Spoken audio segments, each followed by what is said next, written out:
I hate to say I told you so. Actually, no, I actually prefer to say I did tell you guys so. I was right about this story. So to all the naysayers, to all the people who sent me emails and told me I didn't know what I was talking about, told me that this place wasn't racist, told me that these kids weren't black, told me that my information was wrong. Well, guess what? It's funny how when police and the courts and the prosecutors and investigators come out and put the facts out there, which we already did, and now we could actually say that we are factually correct and this story almost has a complete conclusion outside of how many years they're going to get in prison. I told you so. Let me give you guys the fair usage, fair warning about my channel before we get into my content. Some viewers may find the following content offensive and controversial. The information in this video comes from multiple sources, including court records, official police charges, news web articles, and interviews. This video commentary also contains my personal opinions about the facts of this story. The point is to use this story as a cautionary tale in hopes of preventing tragedies like these to children going forward. Viewer discretion is advised. That is your official disclaimer. And it's a sad thing to have to gloat about. Like, I'm not gloating about it like in a positive way because this story is a really negative story, but at least all the kids survived, so this is bittersweet. And I just think that their entire family are just pieces of crap. Everybody who tried to defend these old raggedy folks are just terrible people.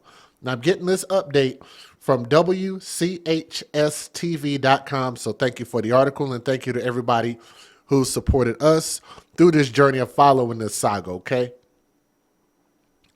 The mother of children who were found locked inside a Sissonville barn was found guilty on all charges, and the father guilty on all but 4 charges in a child abuse and forced labor case, otherwise known as slavery, forced labor. Gene Whitefeather was found guilty on multiple counts of human trafficking, forced labor, gross child neglect, and child abuse. Donald Lance, who's on the right-hand side of the screen right there, was found not guilty on 4 counts of civil rights violations and guilty of all other charges, including human trafficking, forced labor, gross child neglect, and child abuse.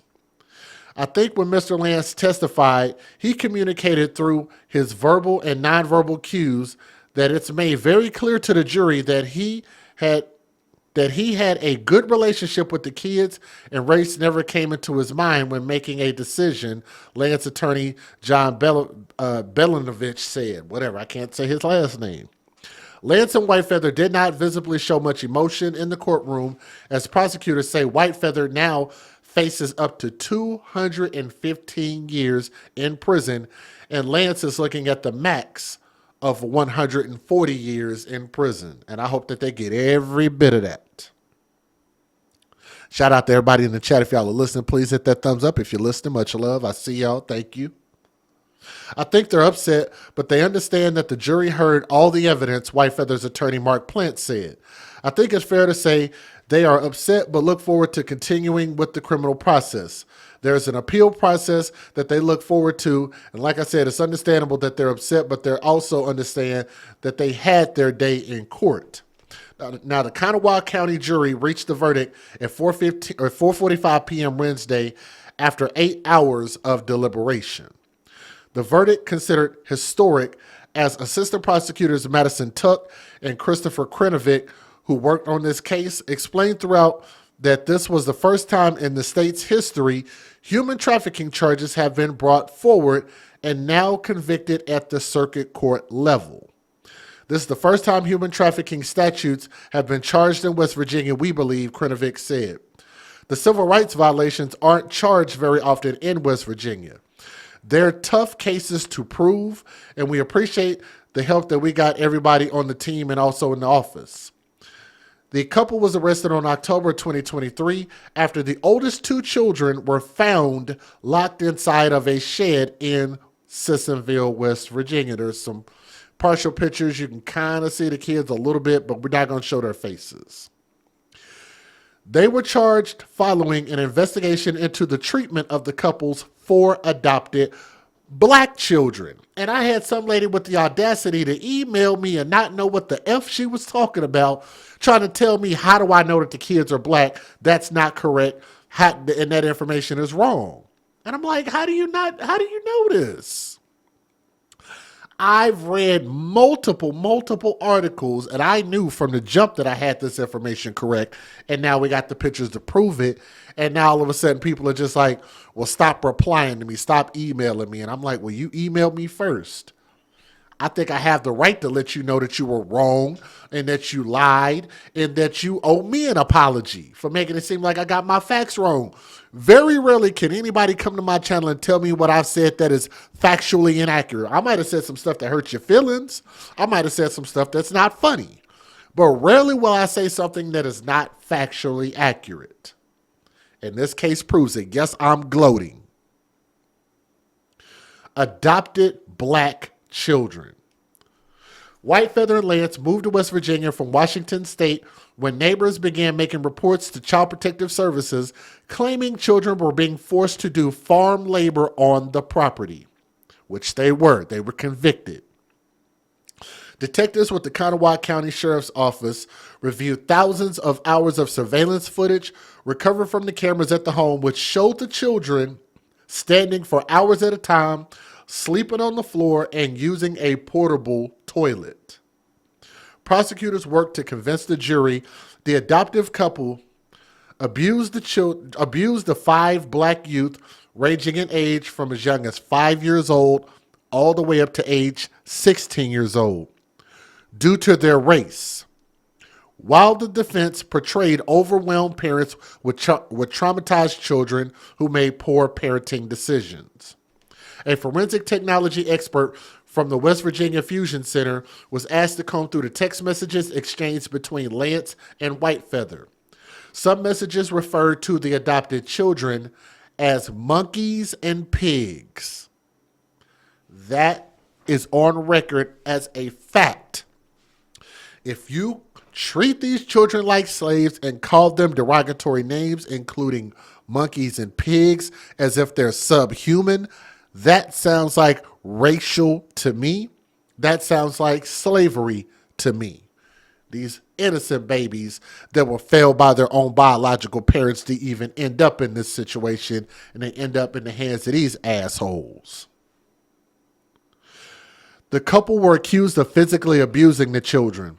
One child's testimony matched videos and photos that showed children being beaten with a PVC pipe by Lance. Let me see. And that asshole needs to go to prison too, because he tried to come out and he was the one. This is the guy that tried to come out and say that there was a key that was accessed on the inside and the outside. Them kids could have got out anytime that they wanted to, which was a lie. He lied. I think he need to be in prison too. But let me show y'all where there was a still shot right here of him hitting them with a PVC pipe right there. Y'all see it on my screen. This ain't made up. Children were being beaten with a PVC pipe by Lance. Whitefeather was accused of using bear spray against the children.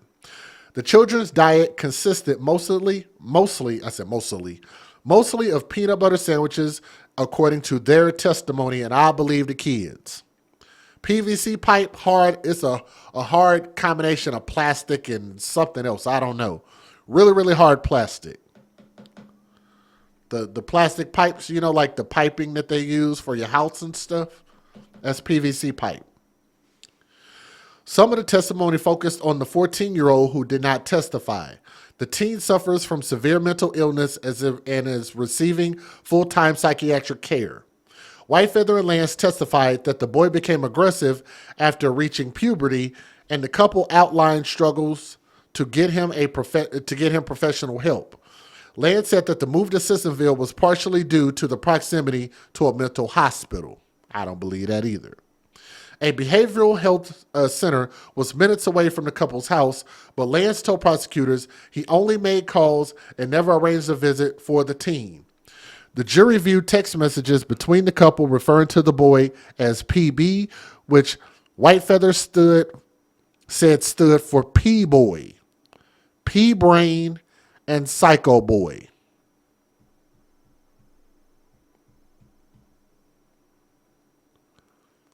Mentally, emotionally abusing these kids also. Following the overwhelming amount of testimony, Judge Mary Claire Akers provided jury instructions.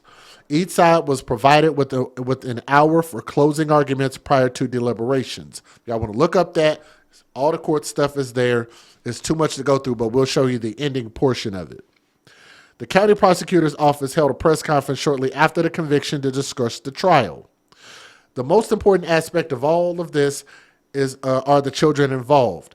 To be able to bring a just result to them is really just something that is hard to put into words, kind of what County Prosecutor Deborah Rusnick said. We're very grateful for the outcome that we got today. Rusnick commended the work of investigators with the Kanawha County Sheriff's Office. It's a very touching case. It was a hard case to work, and I'm very proud of all of our divisions. Chief Deputy Sean Snuffer said. I also want to thank the citizen that called this in, that saw something and said something. So kudos to them. Had they not called this in, we would never even have known about this. Their sentencing is scheduled for March 19th, which is just around the corner. We can't wait to get to that date. Prosecutors say that Whitefeather faces a maximum of 215 years in prison, and Lance could be behind prison 140 years. So again, we were right. And that's why people need to stop being in their emotions and start thinking with logic rather than just email me just because you're in your goddamn feelings. Federal law allows citizens to reproduce, distribute, or exhibit portions of copyrighted motion pictures, videotapes, or video discs under certain circumstances without the authorization of the copyright holder. This is called fair use. It is allowed for purposes of criticism, news reporting, teaching, and parody, which doesn't infringe of copyright under 17 U.S.C. 107. If y'all would do me a favor and share this story, continue to share these stories, because we definitely want to make sure that the world got a chance to see this. Do me a favor, hit that thumbs up, leave a comment. Only got 2 news videos to wrap this up. After days of grueling testimony, the jury in the human trafficking and child abuse case out of Kanawha County, they're hearing closing arguments. Yeah, Jeannie Whitefeather and Donald Lance are facing decades in prison if the jury finds them guilty of charges that include human rights violations because of their race and using the 4 adopted children in forced labor. Prosecutors summarized 2 weeks of witnesses, asking the jury to find Whitefeather guilty of all 19 counts against her. Lance is facing 16 counts. Now, each side has been given an hour for closings, and defense attorneys disputing the state's claims that the 4 children were targeted, abused, and forced to do labor because they were black. They told the jury the facts of the case don't match up to the law. They adamantly deny the couple was racist, but said they were dealing with children who had mental illness as best they could with the lack of help from the state. All of this bad conduct that we've been hearing for 2 weeks has to be because of their race.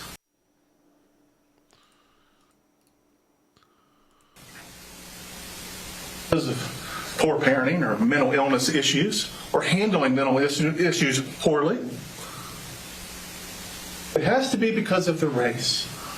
Now again, I'm not saying we're not down to counts 13 and 19 yet, but that's what you have to believe beyond a reasonable doubt.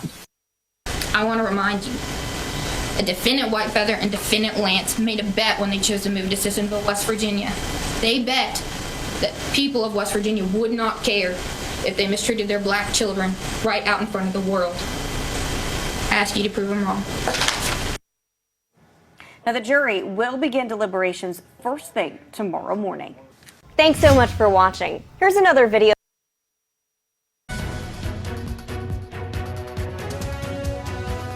We, the jury, find the defendant, Jeannie K. Whitefeather, guilty beyond a reasonable doubt of human trafficking of a minor child. We, the jury, find the defendant, Donald Ray Lance, guilty beyond a reasonable doubt of human trafficking of a minor child.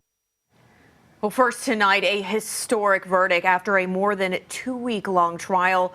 The couple accused of forced labor and child abuse of their adopted black children has now learned their fate from a jury.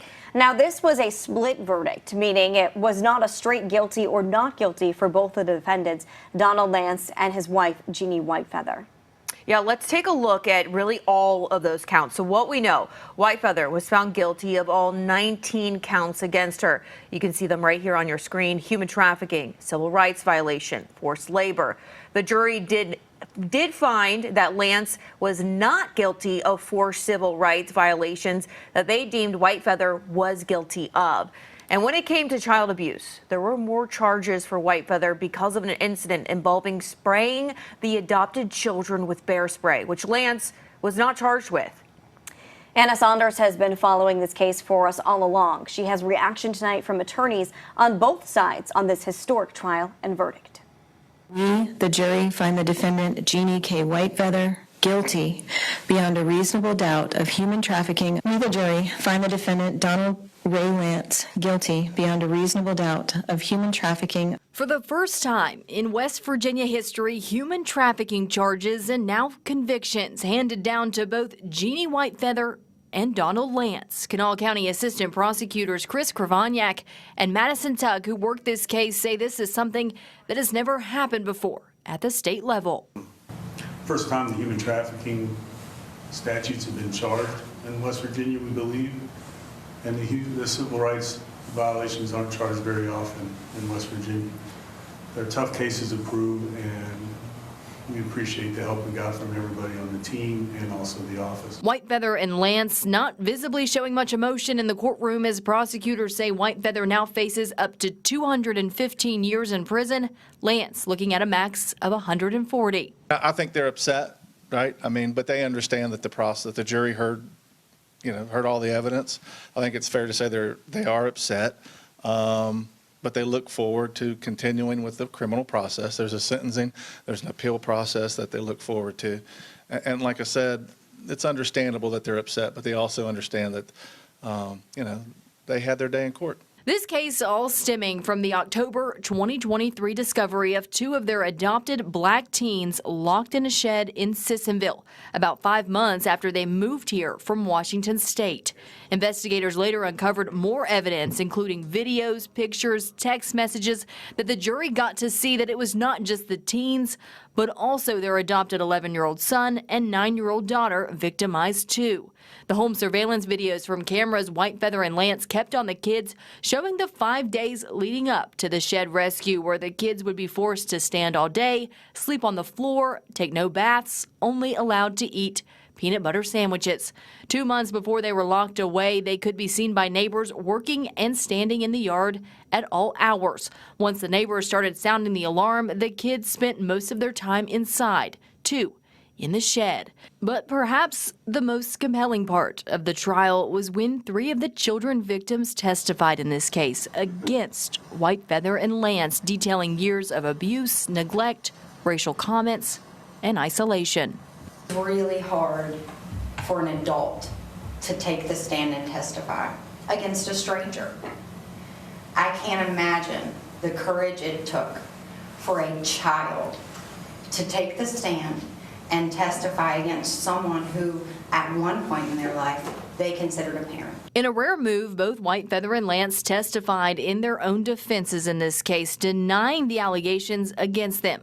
But for the jury, this was not enough, as they found Whitefeather guilty on all of her charges and Lance found guilty on all of his except for the civil rights violations. When Mr. Lance testified, he communicated through his verbal and his nonverbal cues that it made clear to the jury that he had a good relationship with the children, and race never really came in his mind when making any decisions. The jury deliberated for 8 hours on Wednesday after sitting through more than 2 weeks of trial and thousands of files of evidence, ultimately returning what the prosecution was seeking: justice for the kids. These cases mean a lot to us. We take a lot of this personally. This is our community, and these are the children of our community. And so if we're not going to fight for them, then who will? The two will be sentenced by Judge Mary Claire Akers in March. In Kanawha County, Anna Saunders, Eyewitness News. I wanted to make sure that you guys got a chance to see all of that. Now, they actually had court proceedings on YouTube that you can find. You want to watch all of that stuff. There's more that you can hear in there as far as specific details, but I think we've heard quite enough. I don't know that we're going to post any more videos about the sentencing unless more information comes out, but I think this is more than plenty. I think we're justified, and it just sucks because, again, I want you guys to remember that these monsters, these racists, these bigots would not have had access to these children if their biological parents did not fail them. I don't know that they're dead or passed away or whatever. I'm going to just say that they never should have ended up in the hands of these type of people. They're evil people, horrible people, and I only have to assume that if the root of this tree, this poisonous tree, has bared fruit out, meaning their family and friends, then they might have similar sentiments as well as their behavior and their character. Makes you just want to question everybody who's tied to them as far as a DNA tie, family or friends or anybody else. Maybe even their attorneys, who knows? But I guarantee you this, I'm not going to be trying to go to Sissonville, West Virginia no time soon. All right? Thank you guys so much for listening. Keep those children in your prayers. Put a prayer hands up in the chat and pray that they can make a full, stable recovery and maybe end up in the hands of somebody that can help them, really, really assist them to grow up and become something great. Thank y'all for following this saga in the AFC podcast. Thank you.